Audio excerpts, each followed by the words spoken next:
നിങ്ങളെപ്പോലുള്ള ആൾക്കാരുടെ വാക്കുകൾക്ക് ഭയങ്കര പവറുണ്ട്. അപ്പോൾ നിനക്ക് എന്താണ് നമ്മുടെ കുട്ടിക്ക് പറയാനുള്ളത്?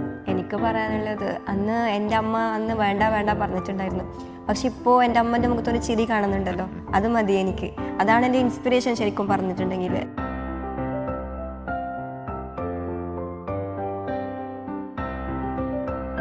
എൻ്റെ അമ്മ മറ്റുള്ളവരുടെ മുമ്പിൽ എൻ്റെ മോള് ഒരു ഗവൺമെൻറ് ഉദ്യോഗസ്ഥയാണ്, അങ്ങനെയാണ് ഞാൻ എല്ലാവരോടും പറയുന്നത്. കൂടി നിങ്ങളുടെ വീട്ടുകാരും എൻ്റെ വീട്ടിൻ്റെ അവസ്ഥ പറയുന്നത് അത്രയ്ക്ക് മോശപ്പെട്ട അവസ്ഥയാണ്. അപ്പോൾ ജോലി കിട്ടിയത് ശേഷമാണെങ്കിലും എനിക്ക് നല്ല ജീവിതം എനിക്ക് കിട്ടും.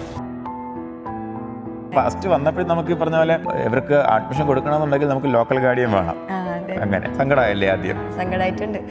അവിടുത്തെ സ്റ്റാഫ് തന്നെ ഗാർഡിയനായിട്ടാണ് അവർ അഡ്മിഷൻ എടുക്കുന്നത്. നമ്മളെ കുട്ടിയുടെയാണുള്ളത്, നമ്മുടെ കുട്ടിയായിട്ട് മാറിയുള്ളത്.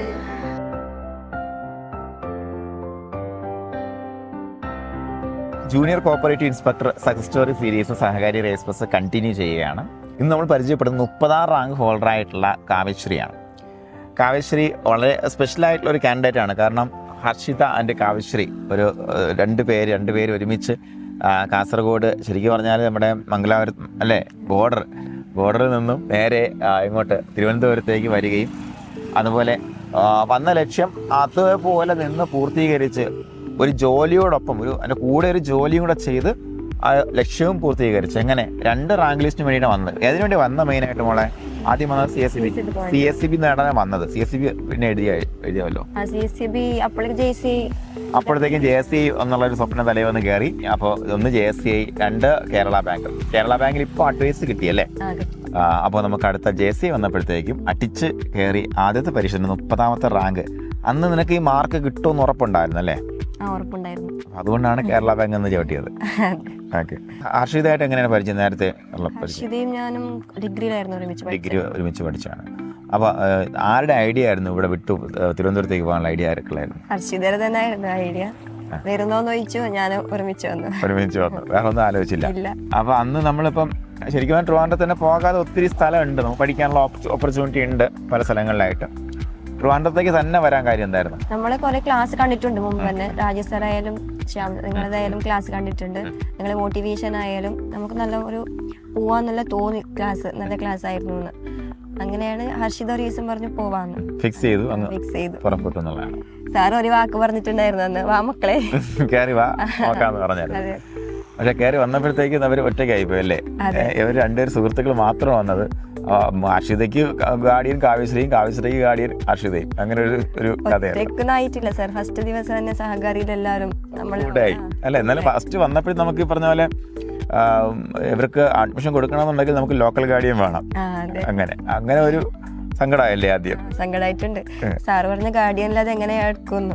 പിന്നെ സാറ് അച്ഛനമ്മക്കെല്ലാം വിളിച്ചു. എന്നിട്ടാകുമ്പോ സോൾവ് ആയി.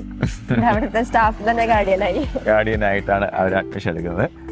അപ്പോൾ ശരിക്കും പറഞ്ഞാൽ സഹകാരി 2 മക്കളാണ്, പെൺമക്കളാണ് ഇവർ 2 പേരും.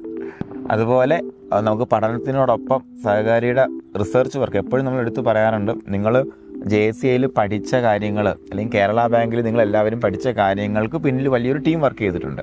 അപ്പോൾ നിങ്ങൾക്ക് കിട്ടിയ ആ വിജയത്തിൽ നല്ലൊരു പങ്കും ഈ കുട്ടികളുടെ കൂടെ ആ ഒരു വിയർപ്പിൻ്റെ ഫലമാണെന്നുള്ള കാര്യമാണ്. അപ്പോൾ അതിൽ ശരിക്കും പറഞ്ഞാൽ കാവ്യയുടെ ഹർഷിതയുടെ എല്ലാം നമ്മൾ ഭയങ്കര താങ്ക്ഫുള്ളാണ് ആ ഒരു വർക്കിലെ പെർഫെക്ഷൻ്റെ കാര്യത്തിലാണെന്നുണ്ടെങ്കിലും. മോളെ, നമുക്ക് അങ്ങനെ പഠനത്തിനോടൊപ്പമുള്ള ഈ സംഭവം മാനേജ് ചെയ്യാൻ എങ്ങനെ പറ്റിയിട്ടുണ്ട്? നമ്മള് ഒരു ക്ലാസ് എന്ന് പറയുമ്പോൾ ഒരു 4:30-5 മണി വരെ ക്ലാസ് ഉണ്ടായിരുന്നു. അത് കഴിഞ്ഞൊരു 7-8 മണി വരെ നമ്മൾ ജോലി ചെയ്യുന്നുണ്ടായിരുന്നു. അത് കഴിഞ്ഞിട്ടാണ് നമ്മൾ നല്ല ഒരു രാവിലെ 2 മണി 3 മണി ആ ടൈം വരെ പഠിച്ചുകൊണ്ടിരുന്നതാണ്. ആ ടൈമിൽ ഉറക്കമില്ല, ഫുഡില്ല, പഠിത്തം. അതായത് നമ്മുടെ തലയിൽ എന്തായാലും JSCI കേരള ബാങ്കിൽ കയറണമെന്നുണ്ടായിരുന്നു. അറ്റൻഡ് ചെയ്യാൻ പറ്റി. അപ്പോൾ കൊച്ചുങ്ങൾ ശരിക്കും പറഞ്ഞാൽ അവിടെ നമ്മുടെ സ്ഥാപനത്തിൽ തന്നെ ഇരുന്നല്ലേ 2-3 മണി വരെ. അപ്പോൾ ജോലി എന്ന് പറയുമ്പോഴത്തേക്ക് ഒരു 4 തൊട്ട് 8 മണി വരെയുള്ള ജോലി, അടുത്ത ദിവസത്തേക്കുള്ള കണ്ടന്റ് പ്രിപ്പറേഷൻ കാര്യങ്ങൾ, പഠിക്കുന്ന കാര്യങ്ങൾ തന്നെ പ്രിപ്പയർ ചെയ്യുന്നത്. എന്നാലും പഠിക്കില്ല എന്ന് പറയുമ്പോൾ വ്യത്യസ്തമായിട്ടുള്ള പരിപാടിയാണ്. നമ്മളത് നമ്മുടെ തലയിൽ കയറ്റുക എന്നുള്ള വ്യത്യസ്തമായ പരിപാടിയാണ്. അപ്പോൾ അതിന് വേണ്ടിയിട്ടും കൃത്യമായിട്ട് സമയം കണ്ടെത്തിയ മെഡിക്കലുകളാണ്. അപ്പോൾ എനിക്ക് ഹർഷിതയായിട്ടുള്ള കാവ്യശ്രീ ആവട്ടെ, അല്ലെങ്കിൽ നിങ്ങളെപ്പോലെ മറ്റുള്ള പല ജില്ലകളിൽ നിന്ന് വന്ന് പലർക്കും വലിയ സപ്പോർട്ട് ഉണ്ടായിരുന്നു. ഫാമിലി പരമായിട്ടാണെങ്കിലും ഫൈനാൻഷ്യൽ സപ്പോർട്ടൊക്കെ ഉള്ള ആൾക്കാരൊക്കെ ഒത്തിരി പേരുണ്ട്. അതൊന്നും ഇല്ലാതെ പോലും വരാനും പഠിക്കാനും വിജയിക്കാനും കാണിച്ച ആ ഒരു മനസ്സ് നിങ്ങൾ എനിക്ക് എപ്പോഴും രാജ് സാറും പറയാറുണ്ട്, നിങ്ങൾ എന്ന് ഇവിടെ നിന്ന് വണ്ടി കയറാൻ തീരുമാനിച്ചോ അന്ന് നിങ്ങൾ ലിസ്റ്റിൽ വന്നു. അതെ സാർ, അങ്ങനെ പറയാറുണ്ട്. ഞങ്ങൾ എപ്പോഴും സാറിനെ പറയും, സാറുണ്ടായതുകൊണ്ട് ഞങ്ങൾ ജയിച്ചു. അപ്പൊ സാറ് പറയും, അല്ല നിങ്ങളെത്ര തീരുമാനമാണ് നിങ്ങൾ ജയിപ്പിച്ചത് എന്ന് പറയും സാറ്. ഓക്കെ, അപ്പോൾ ചില തീരുമാനങ്ങൾ ഭയങ്കര ഡെട്രിമെന്റലായിട്ട് മാറും എന്നുള്ളതാണ്. അപ്പോൾ ഈ സമയത്ത് ഫാമിലി എന്നുള്ള സപ്പോർട്ടൊക്കെ എങ്ങനെ ഉണ്ടായിരുന്നടാ? ഫാമിലിന്ന് എല്ലാവരും പറഞ്ഞിട്ടുണ്ടായിരുന്നു ദൂരമല്ലേ പോകണ്ട.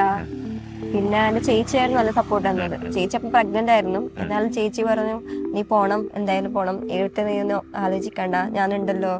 എന്നിട്ട് ചേച്ചിയാണ് നല്ല സപ്പോർട്ട് തന്നത്. നല്ലോണം പേടിയായിരുന്നു അമ്മക്കും അച്ഛനും. പക്ഷെ നല്ലോണം ധൈര്യം ഉണ്ടായത് അവർക്ക്. നമുക്ക് ധൈര്യമായി. പിന്നെ അവൾ പോയിട്ട് വന്നിട്ട് പോയിപ്പോ അത് നമ്മൾക്ക് അറിയാത്ത ഒരു നാടല്ലേ. പിന്നെ നമ്മൾക്ക് കാസർഗോഡ് മാത്രമേ അറിയാം. എനിക്ക് മുമ്പ് ഇവിടുന്ന് ഇറങ്ങും തന്നെ നല്ലോണം വിശ്വാസത്തോടെ തന്നെ അയച്ചത്. വിശ്വാസം കാത്തോടെ വന്നിരിക്കുകയാണ്. അപ്പൊ അതൊരു വലിയ സന്തോഷമാണ്. അപ്പൊ ഈ ഒരു ഫാമിലിയുടെ സന്തോഷത്തിൽ പങ്കുചേരലാണ് നമ്മുടെയും വലിയ സന്തോഷം. അപ്പൊ മകൾക്ക് ഇപ്പൊ 2 JSC-യിലായാലും കേരള ബാങ്കിലാണെന്നുണ്ടെങ്കിലും നമുക്ക് അഡ്വൈസ് കിട്ടി. ഇച്ചിരി ഡിലേ ഉണ്ട്. മറ്റേ കോർപ്പറേറ്റീവ് ഇൻസ്പെക്ടർ എന്ന പോസ്റ്റിലേക്ക് ഉള്ള അഡ്വൈസ് ഉടനെ തന്നെ വരട്ടെന്ന് ആശംസിക്കുകയാണ്. അപ്പൊ നമുക്ക് എന്താ പറയാ, പ്രത്യേകിച്ച് ഒന്നും വേണ്ടില്ല.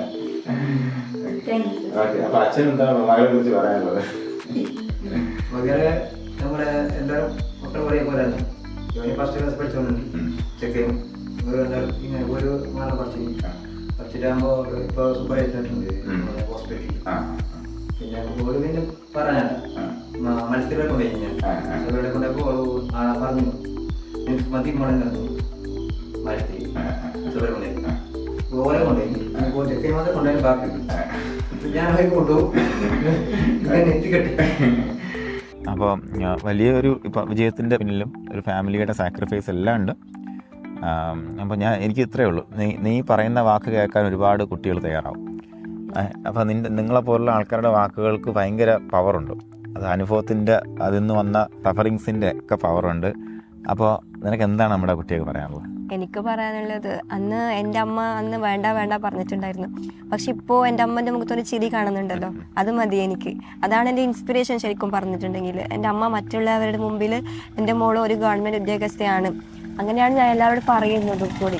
നിങ്ങളുടെ വീട്ടുകാരും എൻ്റെ വീട്ടിൻ്റെ അവസ്ഥ പറയുന്നത് അത്രയ്ക്ക് മോശപ്പെട്ട അവസ്ഥയാണ്. അപ്പോൾ എനിക്ക് ഇനിയായാലും ഈ ജോലി കിട്ടിയത് ശേഷമാണെങ്കിലും എനിക്ക് നല്ല ജീവിതം എനിക്ക് കിട്ടും. അത് എൻ്റെ എൻ്റെ അമ്മയാണെങ്കിലും അച്ഛനായാലും എൻ്റെ എല്ലാ ഫാമിലിക്ക് വേണ്ടിയിട്ടാണ് ഞാൻ ഇത് അർപ്പിക്കുന്നതെന്ന് പറയുന്നത്. അതിന് എല്ലാവരോടും ഞാൻ പറയാനുള്ളത്. അപ്പോൾ എന്തായാലും എല്ലാവിധ ആശംസകളും മകൾക്ക് നേരുകയാണ് നമ്മളെല്ലാവരും. പിന്നെ നമ്മളെ കുട്ടിയുടെയാണുള്ളൂ, തിരുവനന്തപുരത്ത് നമ്മുടെ കുട്ടിയായിട്ട് മാറിയുള്ളൂ. ഓക്കെ, അപ്പൊ ഇനി അടുത്ത കല്യാണത്തിന് കാണാം.